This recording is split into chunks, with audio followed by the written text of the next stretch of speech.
you learn that it's not the end of the world if you have a rail down. The older you get, the more you realize there's much more important things in life than jumping a clean round. Like you'll always go in, you try your best.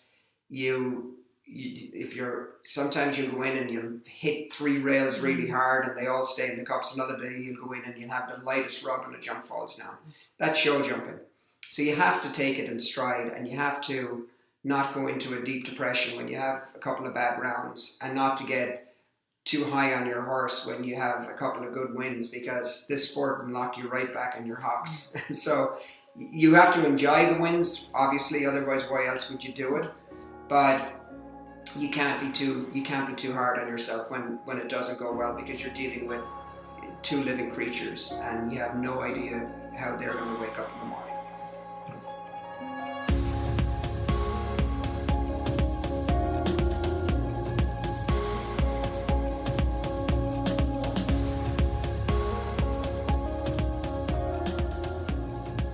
Welcome to Practical Horseman's podcast, a show featuring conversations with respected riders, industry leaders, and horse care experts. The show, which runs every other week, is co-hosted by Practical Horseman editors, and our goal is to inform, educate, and inspire. I'm Jocelyn Pierce, and this week's episode is with Irish show jumping star Kevin Babington, whom I chatted with at his farm in New Jersey after we wrapped up a photo shoot for his upcoming training story for the magazine. The youngest of 11 children and the son of a politician and wool merchant, Kevin Babington began riding in his native Ireland at age 11, where he fox hunted and participated in Pony Club, before training with Irish show jumping legend Iris Kellett and earning his British Horse Society instructor accreditation. Kevin later moved to the United States, where he worked for Frank and Mary Chapot for several years before striking out on his own. In 2000, one of Kevin's students, amateur jumper Sally Glassman, gave him the opportunity to ride the phenomenal Irish sport horse gelding Carling King. The pair went on to represent Ireland in numerous international competitions, earning, among many other honors, 12 Nation Cup team wins, victory in the Laval Grand Prix in France, and the King George Cup Grand Prix in Hickstead, England, both of which Kevin names as his fondest wins, individual 8th place at the 2002 World Equestrian Games, and individual 4th at the 2004 Olympic Games. Now based in Allentown, New Jersey, Kevin continues to train and compete at the highest level of the sport. In fact, he had an incredibly successful spring and summer, racking up wins across the East with his string of horses. He won the CSI 3-star Asante Classic at the International Vermont a couple weeks ago with his biggest star at the moment, the 14-year-old Hanoverian mare Shorapur. Perhaps most notably, he made history at the Lake Placid Horse Show in July, sweeping the top 3 places in the 100,000 Great American Insurance Group Grand Prix, placing first with Shorapur, second with his up-and-coming 11-year-old Irish sport horse gelding Super Chilled, and third with the 17-year-old Irish sport horse gelding Mark Q, Kevin's longtime partner and one of his all-time favorite horses. Kevin has a real passion for teaching, and also says one of his favorite aspects of the sport is the training. Believing in a horse, working hard to strengthen and improve him, and then seeing how he develops. Kevin did a training story with us in the February 2012 issue about how to improve your horse's power and technique over fences, which you can find on our website. And keep an eye out for Kevin's story in our upcoming fall issue, in which he explains how to stop your jumper from rushing to the fences. During our chat, Kevin shared what he sees as the differences in riding in Ireland versus the US, what it was like working for and learning from Frank and Mary Chapot, his favorite horses, qualities he values in show jumpers, why he loves teaching, and more. Now let's jump right into the episode with Kevin explaining why he thinks he's been so successful. I think the main reason is I'm very passionate about the sport. I really love horses and I really enjoy what I'm doing. So in this sport, there's a lot of ups and downs, and I think you have to be able to push through the downs when you don't have good horses and you don't have good owners and you're riding horses around that you know that are not good enough. If you just keep your head up and keep pushing, the good horses will come along. And I think in my career, I've had some very good horses and I've had some that I kept going to shows that weren't so good, and then just by perseverance, the good horses come along. Did you always want to be a professional rider? I probably knew when I was about 13 or 14 that I wanted to make a career out of horses, or had some sort of wanted to make a career with animals. I always, whether I was going to be a vet or something to do with horses, but really didn't know that I was going to get into show jumping until I was probably 17 or 18. So what was it about horses and riding that kind of drew you in? As a kid, I was animal crazy. I had all sorts of pets, a lot more than my parents even knew. I had a mini zoo at home. I had rabbits, guinea pigs, gerbils, you name it, turtles, tortoises. I was every penny I could save, I bought pets with. So it sort of followed suit that once I got involved in some riding lessons, that I fell in love with riding. It's all to do with basically a love of animals. And did you notice a difference in what it was like learning to ride and teach in Ireland versus when you first got here, in the United States, and what the teaching style is here? I would have to say the very first horse show I went to in the States was Lake Placid, and I was blown away by the standard of riding. Just the average kid in the equitation or in the hunter ring, or the average amateur, I was blown away by how good they were, because in Ireland you have the elite riders. It's changed in Ireland now because there's a lot more instruction, good instruction in Ireland than there was when I was growing up. But you had your very good riders, and then your amateur riders were real amateurs. They were, they fox hunted a little bit on the weekend, and they'd go and do some show jumping. And then I got to Lake Placid, and I'm like, wow, the style, the position, how accurate these kids are, that impressed me. So I realized that in Ireland, if you were at a riding school, you got a riding lesson every week. But if you kept your horses at home, most of the time you didn't have an instructor. You'd go in and get help from a local trainer or something like that. But you didn't have the day in, day out training that you do in the US. And that was the main difference. And could you just walk us through kind of how your riding progressed in Ireland, and then why you decided to come to the U.S. and kind of how you progressed as a rider and eventually started teaching and training horses? So as when I was riding in Tipperary, where I'm from, I was, in my teenage years, I was involved in Pony Club, and I loved eventing, really, really liked the eventing. I galloped some race horses for a very good local trainer, so I liked the racing. I thought maybe that's the direction I would go. I loved steeplechasing. Never got a license, but it's something I thought about. And I figured I wanted to make a living from horses, so I never thought I could make a living from show jumping. We had Eddie Mackin and Paul Dara, and they were, they had their stables up near Dublin, and they were sponsored by cigarette companies and things like that, but I didn't really quite know how they made a living. So I had applied to go to the Irish National Stud to do stud and staple husbandry when I left high school, and so I thought I'd get into the thoroughbred industry. And when I went for the interview, basically I was told, look, we can't take you the first year, but if you do the Irish Certificate of Equitation Science, we'll take you next year. And Iris Kellett was a famous trainer in Ireland. She won the Ladies European Championships in the 50s, and great horse lady. She trained Eddie Mackin and Paul Dara and all the top riders. She ran the Irish Certificate of Equitation Science there, so I applied there. And they actually, the year I applied, they changed it from the Irish Certificate of Equitation Science to the BHSAI. And one of the reasons I wanted to do that course is there was a lot of accountancy in it, and it was something I was sort of thinking if I didn't get into horses, maybe I would do. And obviously I was around all these top show jumping riders, and they said I was good at it and kind of held my own.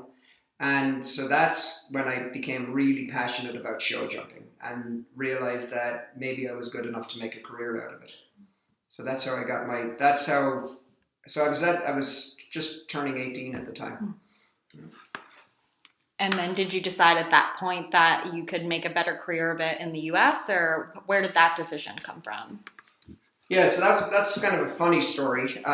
My plan was when I left Kellett's was to go to Switzerland, and a lot of Irish riders had gone over to work for, there was a couple of big dealers in Switzerland, and I figured it was a good place to go and get mileage in the ring and kind of get plenty of show time working for these dealers. So I had sort of a job lined up, and an opportunity came to, and part of my course at Irish Kellett's was you get your certificate for teaching, and I had kind of a knack for teaching. I didn't think I would, but I actually quite enjoyed it, and figured I was actually quite decent at it, and I learned a lot there. I learned a lot about the basic rules of teaching, and so an opportunity came to work at a summer camp in Colchester, Vermont, and John Brennan and I came over together,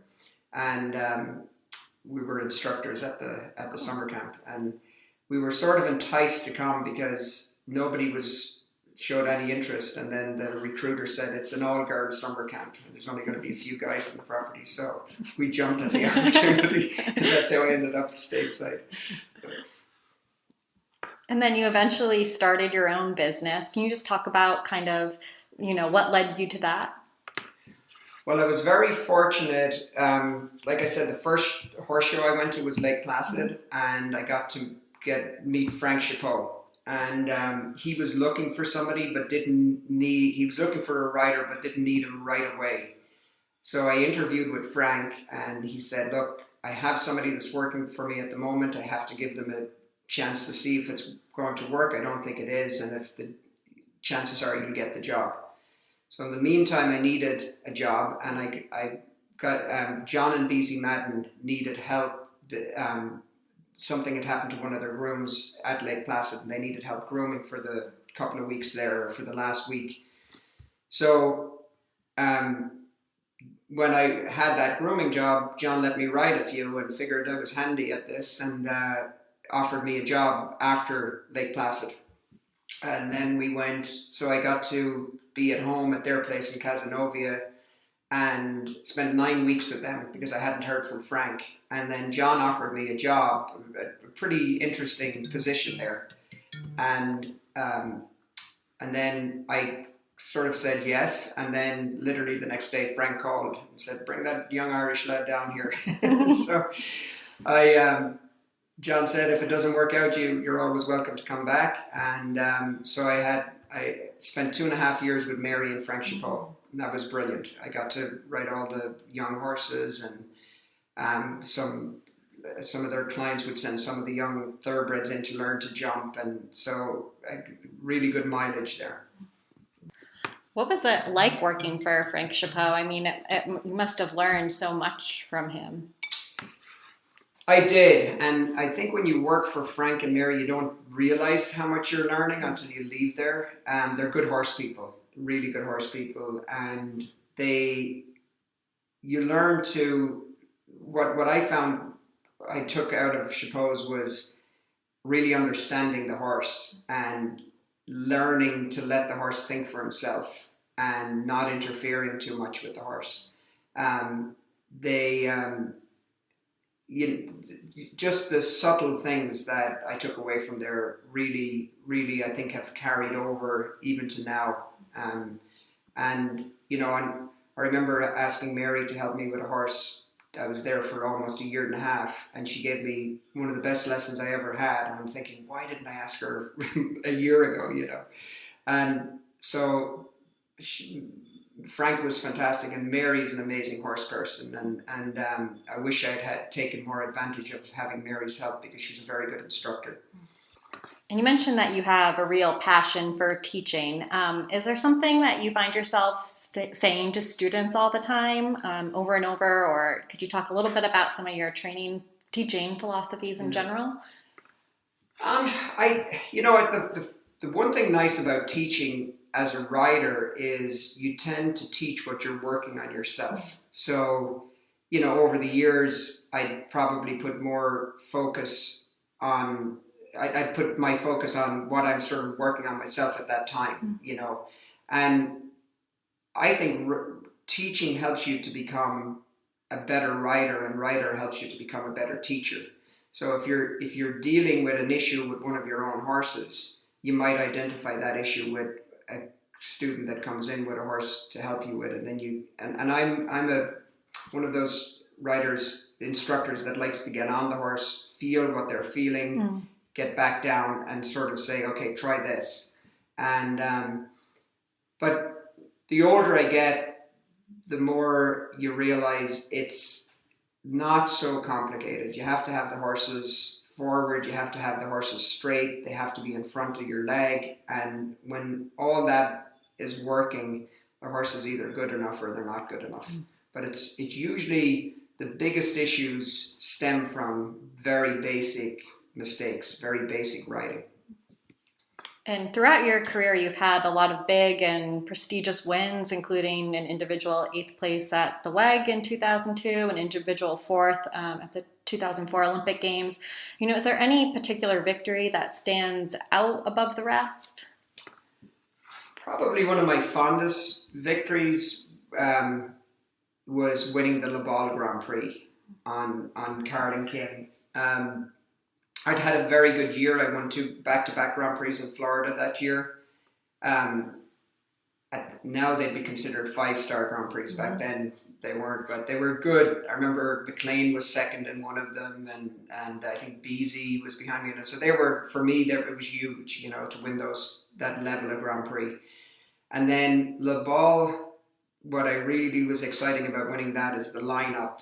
Ludger was behind me, Michel Robert was behind me, Michael Whitaker was behind me, and I think maybe Nick Skelton. It was they were all my heroes. So winning that really, really meant a lot. And that was actually the lead up to the Olympics. So it was a good year to have. It was a good time to have a good year.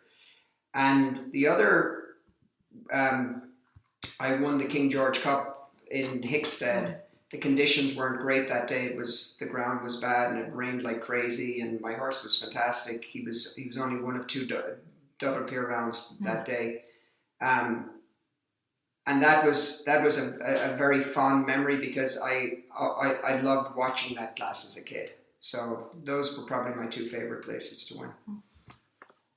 And Carling King was certainly one of your most special horses. Can you tell us a little bit about kind of how you got the ride on him and what he was like to ride, what he was like in the barn? He wasn't friendly and cuddly by any means. He had a strong personality. He was very strong to ride. He had blood like you can't believe. Like a lot of people would look at Carling King and he looked like almost a cold horse the way he was built, but he had so much blood. I jumped him around the Olympics with no spurs, and he was hot. But he wasn't, the one thing about that horse that was good, he was strong and he was hot, but he wasn't fussy in the bridle, so you always knew where you were. And when I learned he used to run me a little bit deep to the vertical. Sometimes if it was a vertical oxer, that was always my biggest concern. But once he and I kind of got understood, once he allowed me to ride the gap to the verticals, he jumped clean round after clean round after clean round. He was an amazing horse. And I ended up getting the ride on him. I purchased the horse for Sally Glassman as her amateur horse, but with the idea, Sally and I had shared a couple of other horses that she did in the amateurs.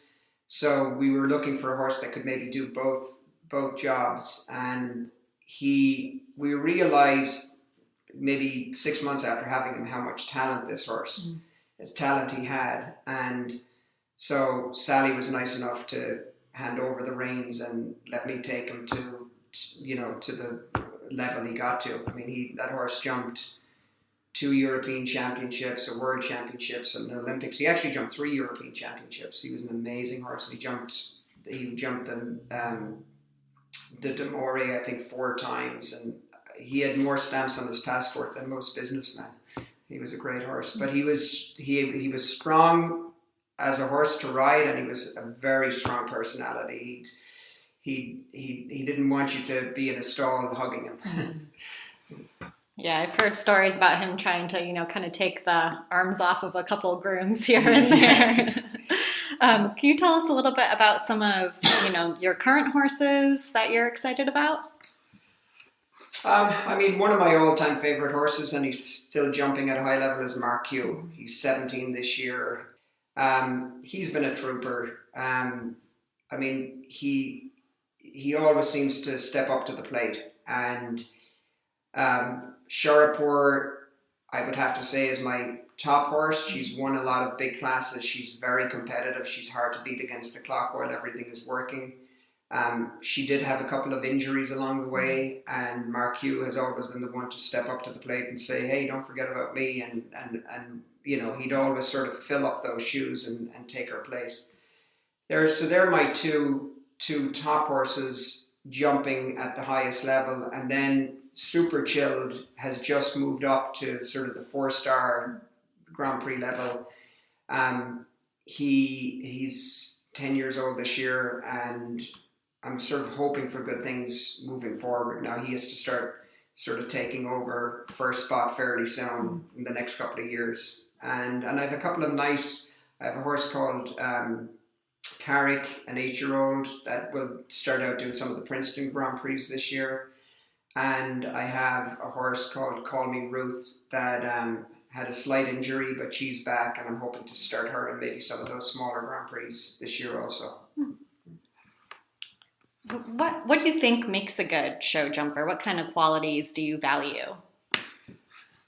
They have to be brave. They have to want to do it. It takes a brave horse to canter down to a 1.50 meter, 60 jump. So obviously they have to be careful enough. Careful is very important.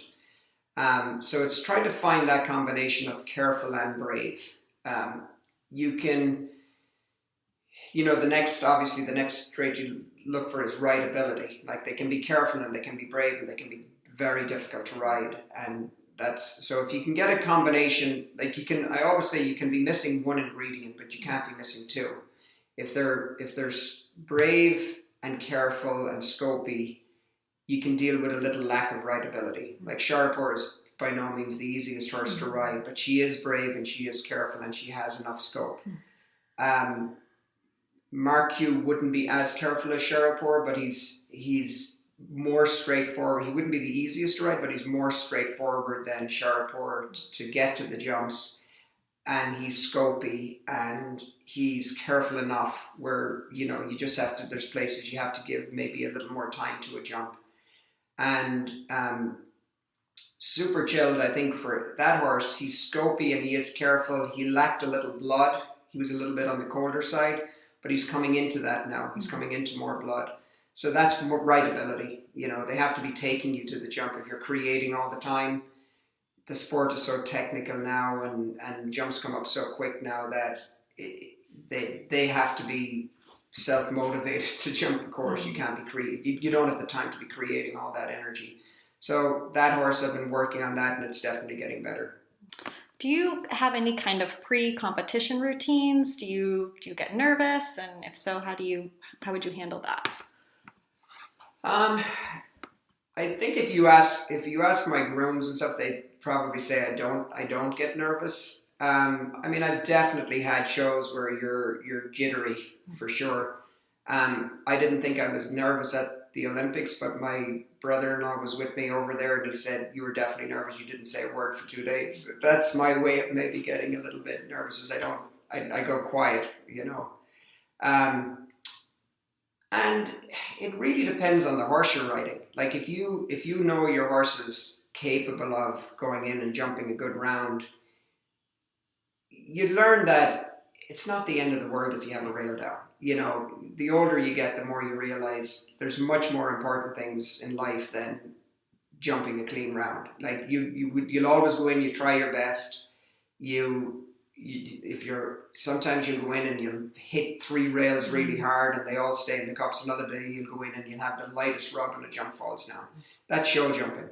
So you have to take it in stride, and you have to not go into a deep depression when you have a couple of bad rounds, and not to get too high on your horse when you have a couple of good wins, because this sport will knock you right back on your hocks. So you have to enjoy the wins, obviously, otherwise why else would you do it? But you can't be too hard on yourself when it doesn't go well, because you're dealing with two living creatures and you have no idea how they're going to wake up in the morning. What's kind of your favorite part about the sport, and maybe the part that's the hardest for you? I love the training end of it. I mean, I know you're only in the ring for a minute and a half or a minute, and there's a lot of build up to that. But I love taking a horse that's maybe a little weak and believing in it, and then seeing it 6 months down the road and it's completely changed. And you knew you spotted something in the horse and you make it a better horse. I really enjoy that end of it. I love competition. I love to win. I love to be in the ring. Being Irish, I have a lot of Irish friends that are involved in the sport, and I enjoy spending time with them at the horse shows. And I have lots of American friends and friends from all over. Mm-hmm. But I enjoy I don't have many friends when I'm not at a show, but I do have plenty of them when I'm at a show. The hard thing about the sport, the frustrating thing about the sport, is the price of the cost of competing is just ridiculous. It's gone just out of control. So I think it keeps a lot of good riders away from the sport, and the cost of horses have become ridiculous. You go to a show and you look outside the ring and you see so many top riders that are standing there helping other people in the ring, but they're not riding. That's part of the business and that's part of the sport. And I guess we can't complain if we have good clients that can afford to do it. But it is hard to see that a little bit, where so many good riders are either forced to sell their horses once they get to a certain level, or they can't afford to buy them in the first place, because even good young horses have become very expensive. So I'd say if I had to pick something to complain about, that's what I would pick. But the sport it's healthy. I mean, look at the shows. All the good shows are packed. The footing is better. The course designing is better. There's so many things that have improved so much, even since I came to this country. So many positive things, but the negative is the cost. Do you see any kind of solution to fixing that problem? I think it's going to be hard. It's hard in this country because shows are very much run as a business. And obviously, to make ends meet, staff is becoming more expensive to hire, harder to find. So I'm sure the horse shows are having to pay a premium to just even keep their horse shows going. There are solutions. Like, I think something simple like Andrew Philbrick is offering this. You pay an upfront fee for your young horses and they can compete for no entry fee at his series over there. I think that's very good. I mean, and he's smart, because I'm sure the riders that are taking advantage of that are bringing some clients to the show and bringing some other horses to the show. And I think there are a few things like that going on, that if you really watch where you go, you can keep your overhead down and maybe win enough prize money or to kind of keep the whole thing afloat. It's very hard to do that at the best shows in the country. If you want to go compete at Devon in the FEI, you're writing a check for $3,800 before you walk in the door. You're jumping an amazing show and you're jumping for a lot of money. So if you do well, you have an opportunity to win a lot of money, but not everybody can afford to do that. So that's where it's a little bit difficult. What are your other interests besides riding? I grew up playing rugby. I absolutely loved that. I was very passionate about that. Obviously, I wasn't big enough to make a career out of it, but and I did follow it a bit when I first came over. But you just get so busy with the horses. I love to read. I usually fall asleep every time I pick up a book right now at the moment. And I love history. I love Irish history. I love American history. I love to chat to people about history. I like to talk about things other than horses. I love to be around people that know absolutely nothing about horses and don't want to talk to me about horses. I love that. I love when I sit on a plane with somebody and they ask me what I do, I tell them I'm a farmer, because I don't want to talk about horses. I want to talk about something other than horses. But saying that, if I pick up a book, chances are it's something on nutrition, on horses, or something. I do like I love learning about different aspects of the sport and of the care for horses in general. But I do really enjoy a good non-horse conversation. Great. Well, I think that about wraps it up. Thanks so much for chatting with us, Kevin. You're very welcome. Thank you. Thanks for listening to this week's episode, and join us again in 2 weeks.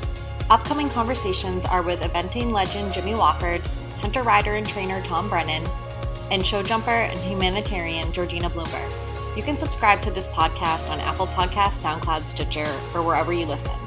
While you're there, please rate and review the show. I'm Jocelyn Pierce, and you've been listening to the Practical Horseman podcast.